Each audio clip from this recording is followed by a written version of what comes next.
السلام عليكم ورحمة الله تعالى وبركاته. أخواتي، سعيدة بلقياكم من جديد. اليوم إن شاء الله نحضر معكم سفنج بالطريقة الجبلية. كنتمنى الفيديو اليوم من الإعجاب ديالكم، وإذا عجبكم الفيديو ما تنساوش ديروا جيم وتابونوا عندي في القناة.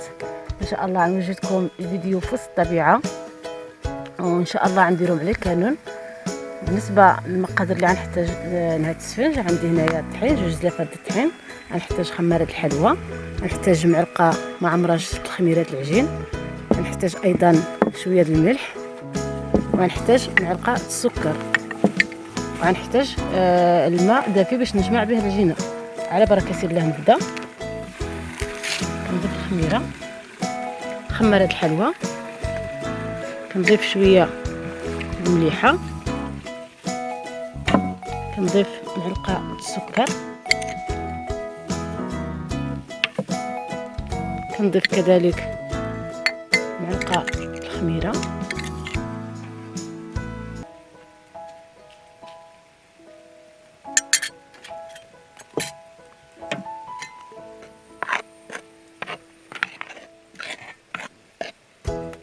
كنبقى نضيف شويه الماء شويه بشويه.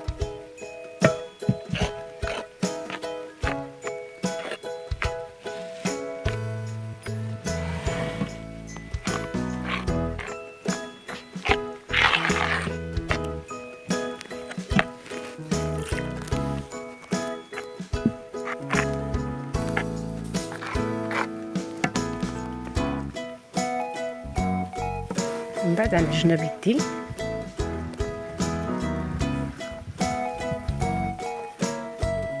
الماء كنحاول نضيف غير شويه باش ما يجريليش العجن بزاف.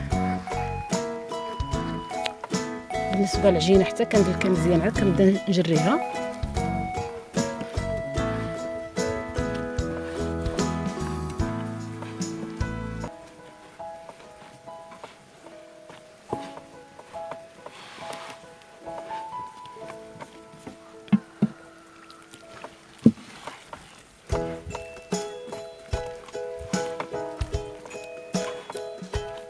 من بعد ما جمعتها كنحاول ندلكها مزيان.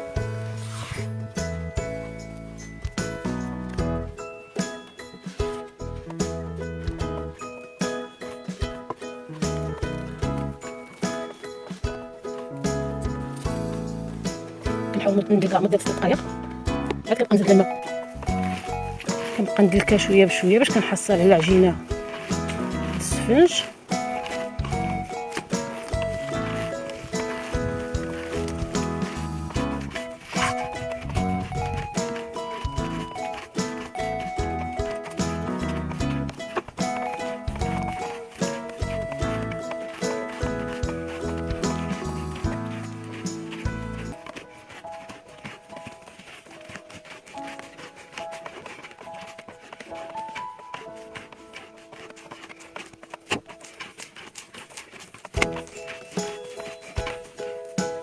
نضيف شويه د الماء،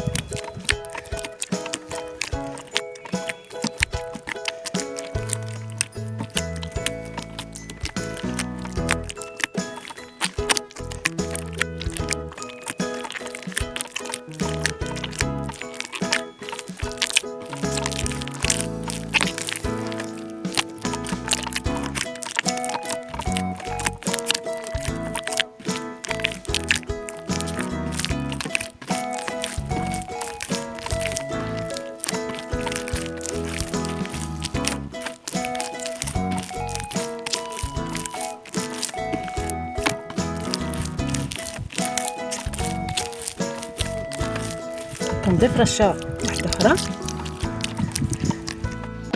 ملي عجنا العجينه مزيان، حصلنا على عجينه بهذا الشكل كما كتشوفوا معايا مرخوفه، كنحاول نغطيها، كنحاول ندهنها بالزيت شويه ونغطيها ونخليها تخمر مده نص ساعه ولا اكثر حتى تطلع لنا الحجم ديالها. ومن بعد نشكلوها على شكل رغيفات، من بعد نرجع معكم.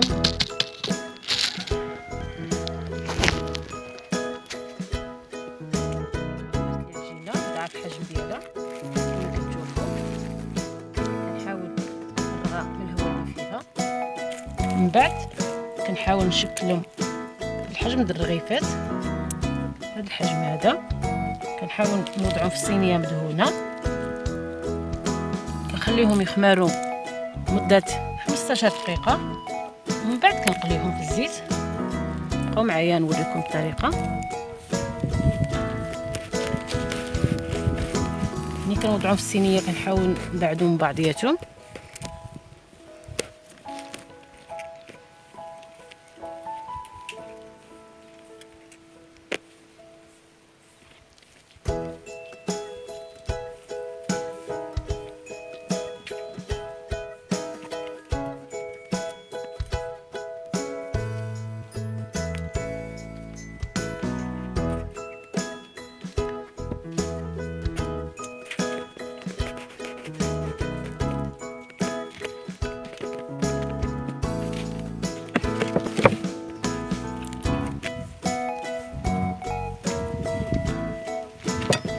كنحاول نوضعهم بهالطريقه يكونوا بعادين.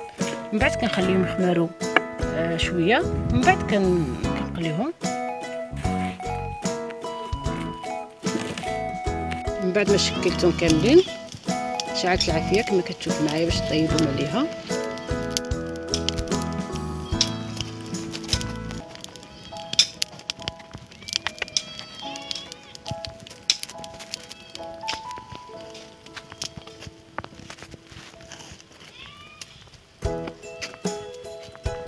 من بعد ما شعلت العافيه درت الطاجين على الكانون، درت فيه الزيت. من بعد كندهن يدي شويه د الزيت، كنحاول نضغط عليهم شويه بهالطريقه.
كما قريتم اخواتي هذا هو الشكل النهائي ديالهم. كنتمنى الفيديو اليوم ينال الاعجاب ديالكم. هنا كنكون وصلت نهايه الفيديو. كنقول لكم السلام عليكم، نتلاقاو ان شاء الله مع فيديو جديد ومع وصفه جديده.